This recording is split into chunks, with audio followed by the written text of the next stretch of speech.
Shalom, perkenalkan nama saya Mika Priskila Tagalung, NIM 220101089, semester 1, Prodi Pendidikan Agama Kristen, Grup C. Nah, adapun tujuan saya membuat video ini untuk memenuhi nilai tugas akhir saya dalam mata kuliah Teologi Sistematika dengan dosen pengampu mata kuliah Bapak Dr. Baginda Sitompul MPDK dengan judul materi yaitu antropologi atau pengajaran tentang manusia.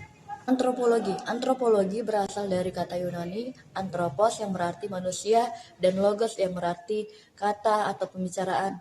Jadi antropologi adalah pembicaraan tentang manusia. Natur, manusia.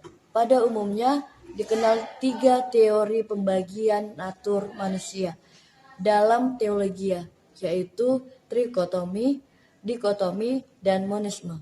Trikotomi adalah pandangan yang percaya bahwa natur manusia terdiri dari 3 bagian, yaitu tubuh, jiwa, dan roh.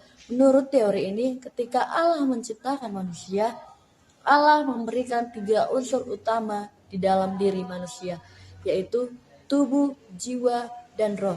Tubuh adalah unsur lahiriah manusia yang dapat dilihat, yang melaluinya manusia dapat melihat, mendengar, menyentuh, dan sebagainya. Jiwa adalah unsur batiniah manusia yang tidak dapat dilihat. Jiwa manusia terdiri dari 3 unsur utama, yaitu pikiran, emosi atau perasaan, dan kehendak. Dengan pikirannya, manusia dapat berpikir, dengan perasaannya manusia dapat mengasihi, dan dengan kehendaknya manusia dapat bertindak. Roh adalah unsur yang paling dalam dari manusia yang memungkinkannya untuk bersekutu dengan Tuhan. Kebanyakan para penganut teori ini mendasarkan pandangannya pada 1 Tesalonika 5 ayat 23 dan Ibrani 4 ayat 12 yang secara jelas menyebutkan 3 unsur tersebut. Semoga Allah damai sejahtera menguduskan kamu seluruhnya, dan semoga roh, jiwa, dan tubuhmu terpelihara sempurna dengan tak bercacat pada kedatangan Yesus Kristus Tuhan kita. 1 Tesalonika 5 ayat 23. Sebab firman Allah hidup dan kuat dan lebih tajam daripada pedang bermata 2 manapun ia menusuk amat dalam, sampai memisahkan jiwa dan roh, sendi-sendi dan sumsum.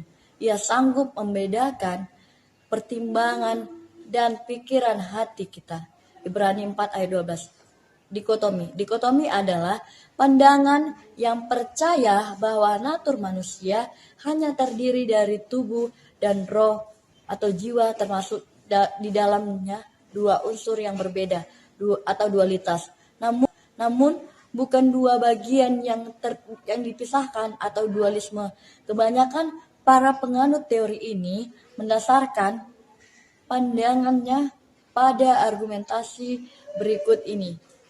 Ketika Allah menciptakan manusia, Allah menghembuskan nafasnya ke dalam tubuh manusia, sehingga hanya ada 2 bagian saja, yaitu tubuh, jiwa atau napas yang hidup.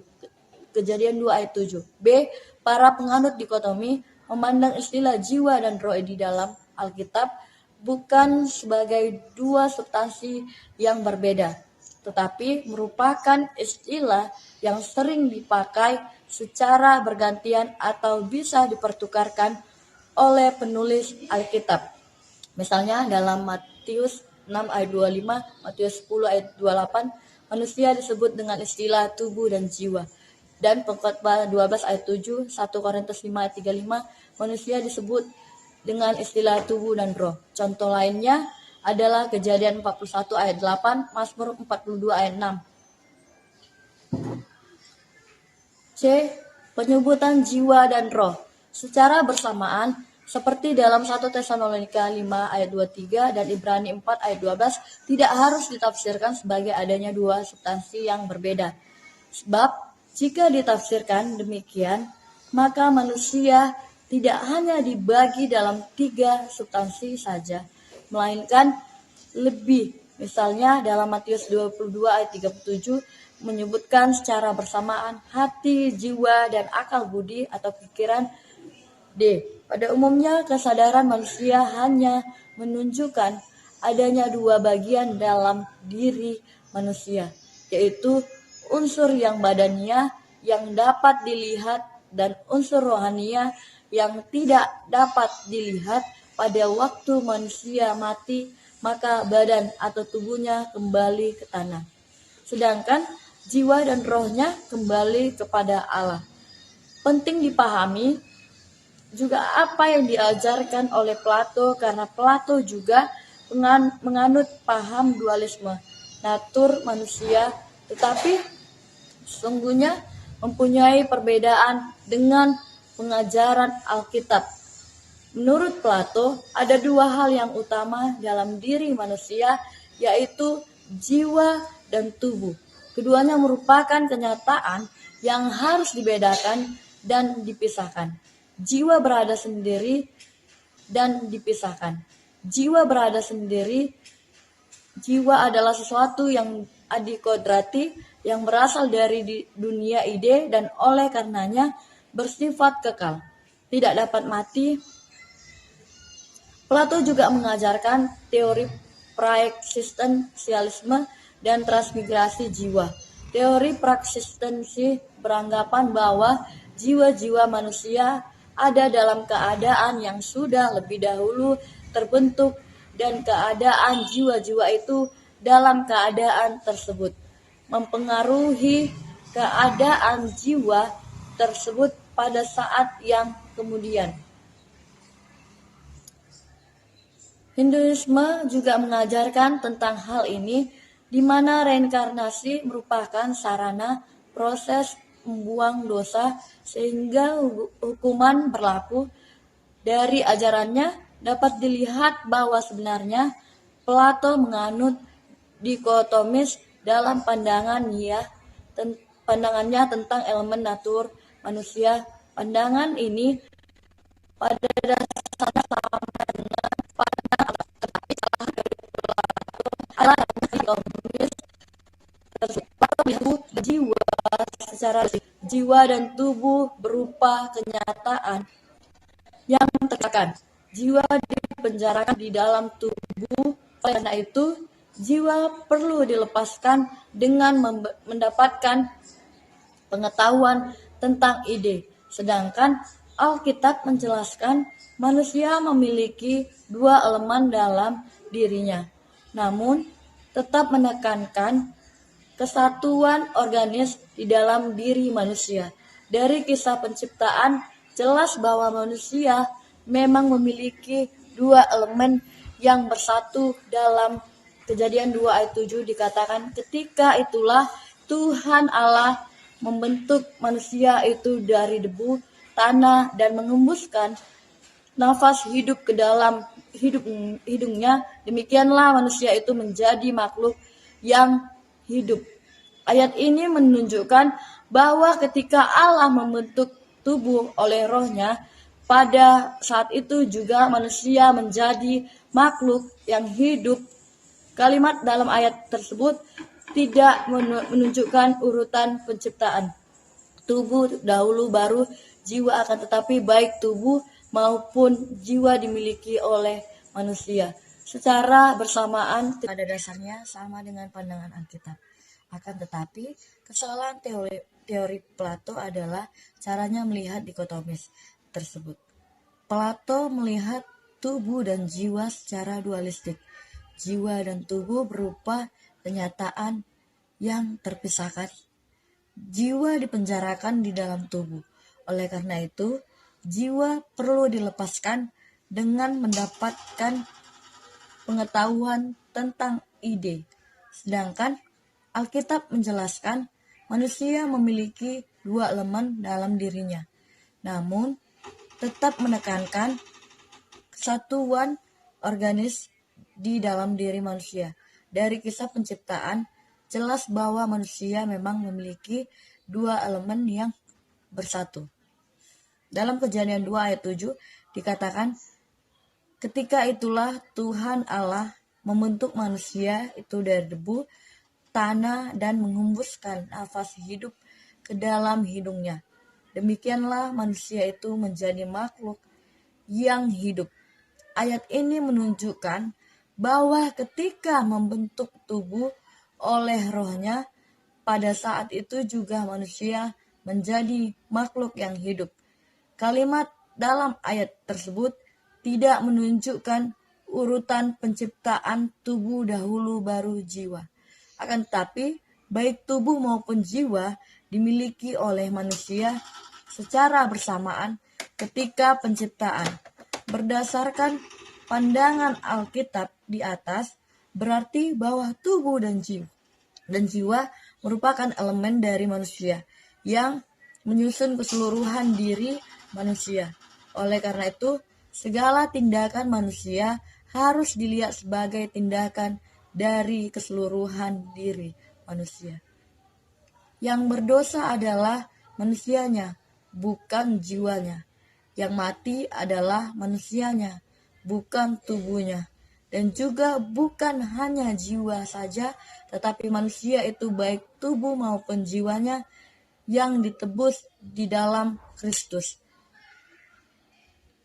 Teori Plato tentang pre-existentialisme jiwa juga tidak sesuai dengan pandangan Alkitab. Alasan terpentingnya adalah karena teori ini berdasar pada dualisme, di mana jiwa yang tadinya tidak memiliki tubuh kini secara kebetulan dipenjarakan di dalam tubuh. Dari sudut kesadaran, teori sebagai manusia tidak memiliki kesadaran tentang keadaan jiwa kita ketika masih belum lahir ke dunia. Teori Plato tentang transmigrasi jiwa jelaslah salah. Dalam Alkitab tidak pernah dikatakan bahwa jiwa manusia yang telah meninggal akan diturunkan ke dalam tubuh lain lagi. Akan tetapi, Alkitab menjelaskan bahwa ketika seorang individu meninggal, ia akan dibangkitkan pada hari penghakiman dengan tubuh yang tidak dapat binasa dan tidak dapat mati. Di saat itulah firman Tuhan digenapkan bahwa maut telah ditelan dalam kemenangan dan manusia akan memasuki hidup kekal bersama dengan Tuhan. Pada kekekalan, penjelasan tentang teori asal-usul jiwa akan dijelaskan dalam bagian selanjutnya. 3. Monoisme. Monoisme atau kadang disebut monokotomi adalah pandangan yang percaya bahwa manusia merupakan pribadi yang utuh yang tidak dipisah-pisahkan. Manusia tidak akan bisa ada atau hidup tanpa tubuh atau jiwa atau rohnya. Tubuh tidak akan bisa hidup tanpa jiwa atau roh. Demikian juga sebaliknya, menurut teori ini, istilah Alkitab atau jiwa atau roh atau tubuh atau hati atau akal budi dan sebagainya merupakan cara yang berbeda-beda untuk melihat pribadi seseorang.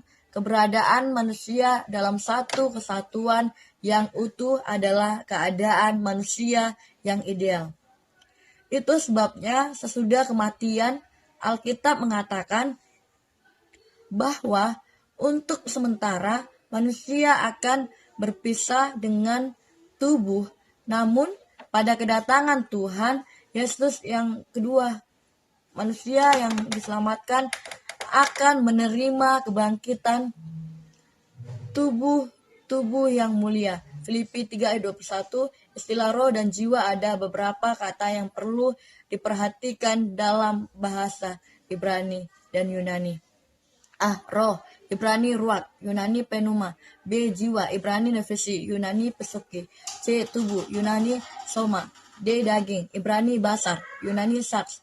E. Hati, Ibrani life, Yunani kardia. Manusia sebagai gambar rupa Allah, manusia diciptakan Allah sebagai ciptaan yang termulia, mahkota dari seluruh ciptaan Allah. Ia berbeda dari makhluk yang lain, sebab ia diciptakan sesuai dengan atau menurut gambar dan rupa Allah. Kejadian 1 ayat 26. Ungkapan gambar dan rupa Allah, Inggris the image of God, Yunani morphitu theon, Latin imago dan similitudo, Ibrani Tselem dan Demut.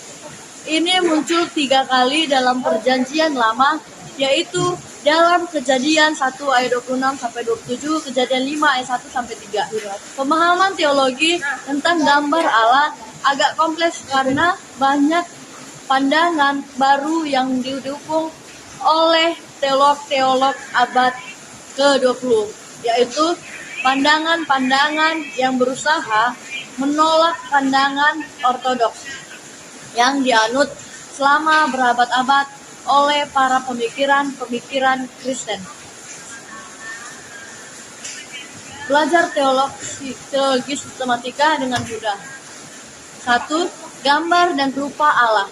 Dalam sejarah, salah satu perdebatan panjang mengenai arti gambar dan rupa dalam kitab Kejadian 1 ayat 26 sampai 27 yang berbunyi, "Berfirmanlah Allah, baiklah kita menjadikan manusia menurut gambar dan rupa kita, supaya mereka berkuasa atas ikan-ikan di laut dan burung-burung di udara, dan atas ternak, dan atas seluruh bumi, dan atas segala binatang melata yang merayap di bumi." Maka Allah menciptakan manusia itu menurut gambarnya. Menurut gambar Allah diciptakannya dia laki-laki dan perempuan, diciptakannya mereka. Sekalipun banyak perdebatan tentang istilah gambar dan rupa ini, namun ini adalah ciri yang paling khas dari pemahaman Alkitabiah tentang manusia.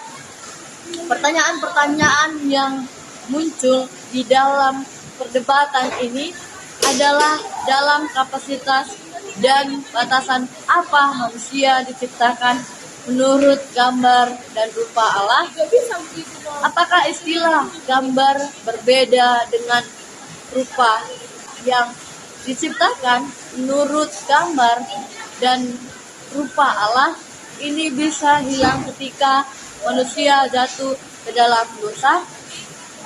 Ketika kita memahami esensi dari pertanyaan-pertanyaan yang diajukan, kita dapat mengatasi dengan pandangan menyeluruh yang dikemukakan oleh firman Tuhan.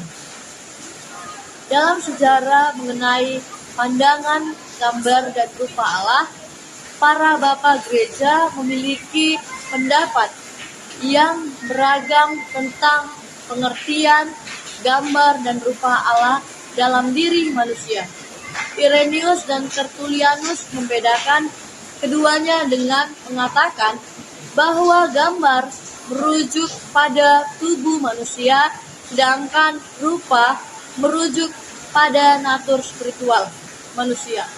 Clement dari Alexandria dan Origen atau bersamaan dengan Athanasius, Hilary, Ambrosius, Augustinus, dan John dari Damaskus menafsirkan gambar sebagai ciri khas atau hakikat manusia, sedangkan rupa merujuk pada kualitas yang tidak esensial bagi manusia yang dapat dikembangkan atau hilang.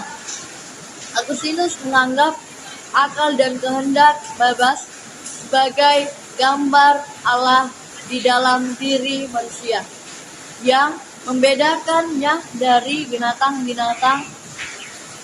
Pelagius dan para pengikutnya menafsirkan gambar dan sebagai keadaan manusia yang diberkati dengan pikirannya, itu manusia dapat mengenal Allah dengan pikirannya, yaitu melalui kehendak bebasnya. Manusia dapat memilih dan melakukan kebaikan, dan dengan kekuatannya manusia dapat memerintah ciptaan lainnya.